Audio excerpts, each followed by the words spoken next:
What's up, guys? Back at it again. It's been a while since I made my last video. I think it was more towards the beginning of the year. We are now in February, so want to give an update of kind of my experience, kind of the struggles and things that I see, honestly, about the junk removal business. So yeah, I've been at it 4 months after quitting my job and doing this full time. And it's been a struggle, if I'm being honest. Yes, I've had really good days, really good weeks, but there's also been times where I've been super slow. So leading up to Christmas, it seemed like I was super busy, and then it suddenly just plateaued. I'm starting to see it pick up now and here in February.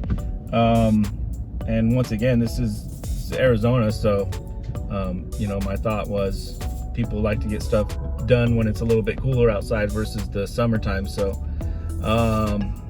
and some of it's been true, but at the same time it's been struggle. So I guess what I would say to you is, if you're going to be in this business, you're going to want to definitely have a little bit of coin in the bank for the slow times like this, because and then when you do get a good job, bigger job, don't spend all that money.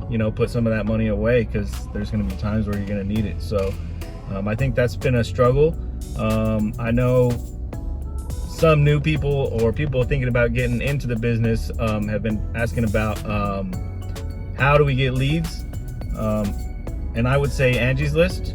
This is how I got my first leads.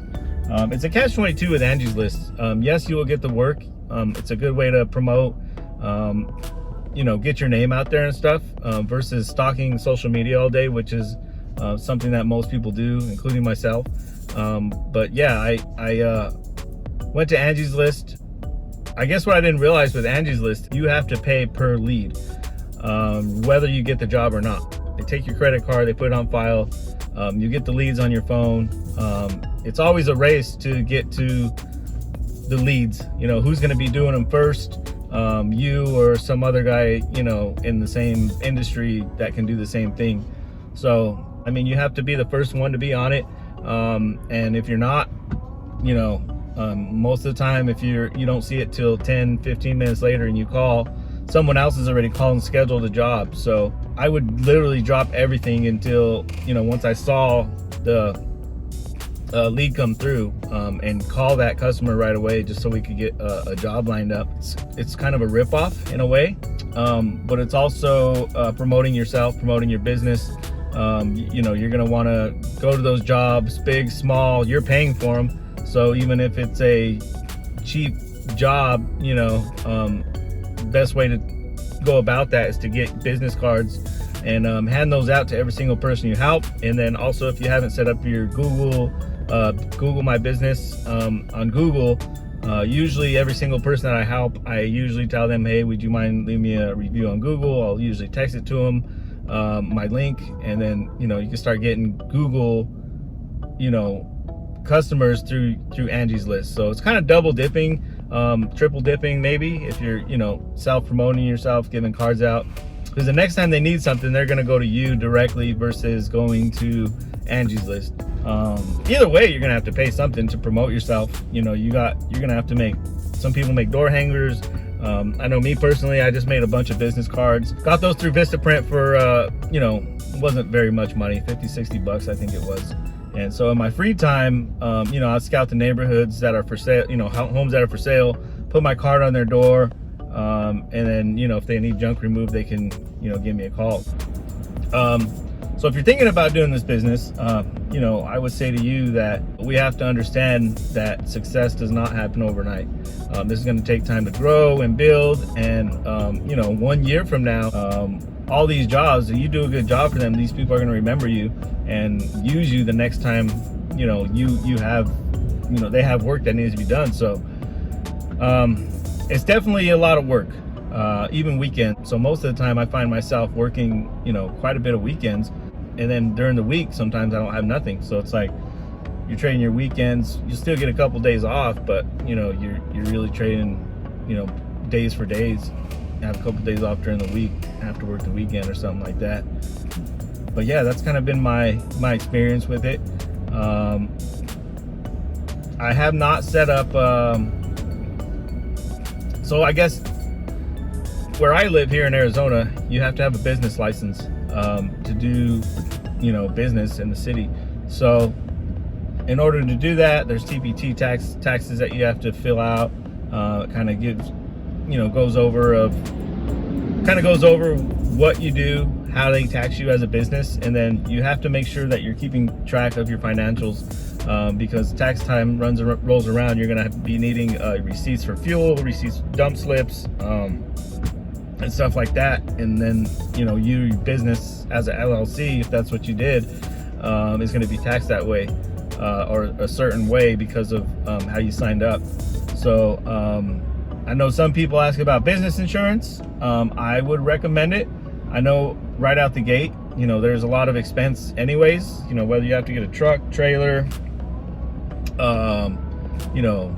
door hangers, cards, stickers made. Like, there's a lot of upfront expenses that you have to get in order, so it's like, business insurance,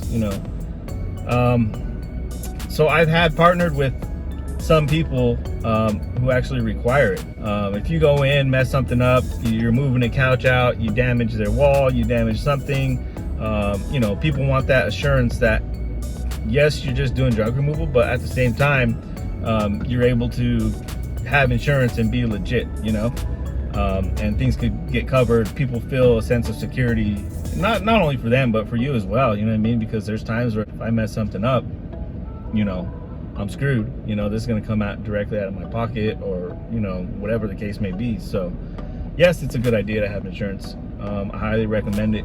But how do you make yourself stand out from that competition now?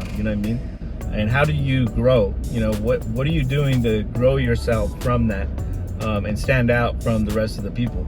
I'm more focused on the future, and where it's going, and how to build and how to grow, and be sustainable. It's also been great, seeing the repeat customers. I've had quite a few of those where it's like, wow, you did a good job, you're reasonably priced. So I guess just waiting for all these seeds that you plant to, bloom and flourish. That's the hardest part, because it doesn't happen overnight. But there's a lot of work that has to be put into this business to make it successful and to make your name stick out. You got 5 different junk removal places in the same area, but what are you doing to really stand out? So that's about all I got. So yeah, if you're thinking about getting into the business, these are all deciding factors. Doesn't matter what you have, as long as you have the heart, the willingness to get this job done. Whatever direction you decide for your business, if the junk removal is right for you, there's a lot of things to consider. The weight you can haul, how much the dump is, are you going to need help? Do you have help? You got to get dollies, you got to get things to consider when you're doing your business, and you're trying to grow and take on bigger jobs. I think that's about all I got. If you have any questions, I've had people reach out to me via social media. Believe it or not, I even gotten a phone call from certain people who watch the channel. Feel free, give me a call, hit me up, socials.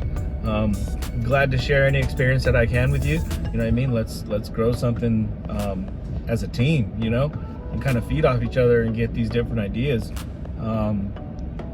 But yeah, I'm all for it, and I appreciate the people who've reached out to me, and hopefully things that I've experienced and things that I've shared have helped some people. So, and thank you guys for watching the channel. If you have any questions, please hit me up, socials, or drop a comment in the down below, and I'll get back with you.